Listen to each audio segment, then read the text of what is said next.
Everyone and their dog who has a mechanical keyboard already has a smooth linear switch. But these switches are a bit different. Big thanks to Unikeys for sending us these switches for review. So these are the HMX Sonja HC Switches. HC meaning the hardcore version of the OG Sonja switches. What's the difference? Well, apart from the color, there's definitely more that meets the eye. Let's break down the switch and see what it's made of. The springs are an 18 mm single stage extended spring with an actuation force of 52 grams and a bottom out force of 60 grams.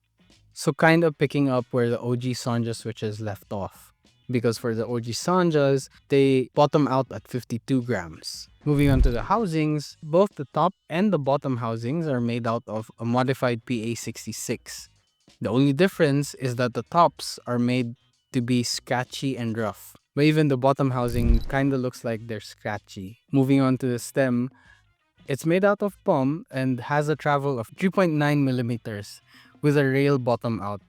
Basically the same stem as the OG Sonja switches, just a different color. Also, I'm not sure if I'm supposed to call it Sonja or Sonja switches. Let me know in the comments below. And while you're down there, subscribe to the channel.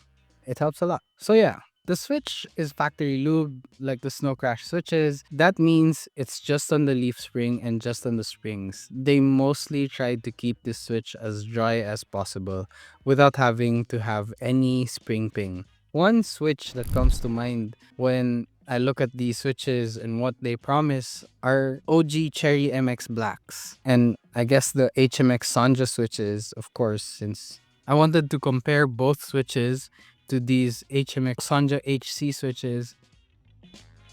Well, in terms of feel, the Sonja HCs are a lot scratchier compared to that of the OG Sonjas.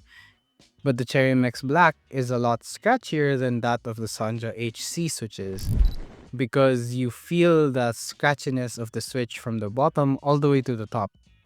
And I think it gets even scratchier because of the heavier spring on the Cherry MX Blacks, which by the way bottoms out at 110 grams compared to that on the Sonja HC switches. Probably why spring swapping is the first thing people do to the Cherry MX Blacks when they get it. Let's have a listen and compare both OG Sonjas and Cherry MX Blacks to the Sonja HC switches.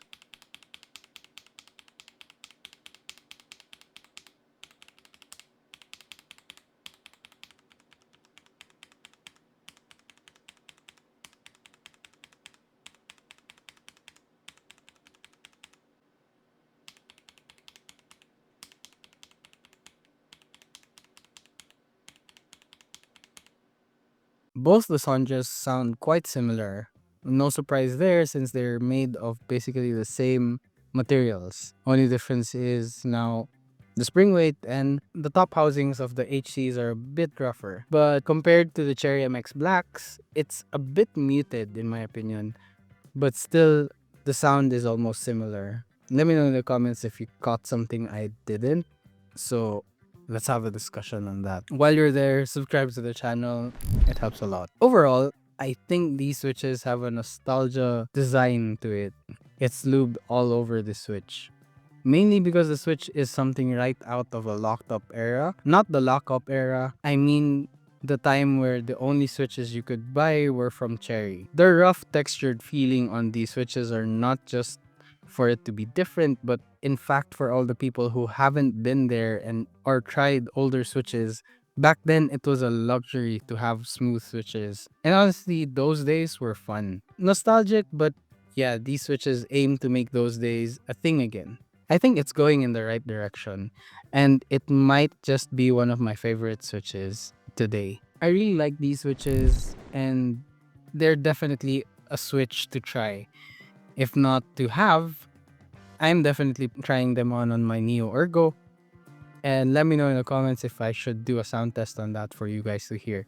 But yeah, I'll leave you guys with a sound test of the HMX Sonja HC switches on my Tiger Light with my FBB keycaps. And by the way, if you made it to this point, I just want to thank you and I appreciate your time here. And I hope to see you in the next one. Bye-bye.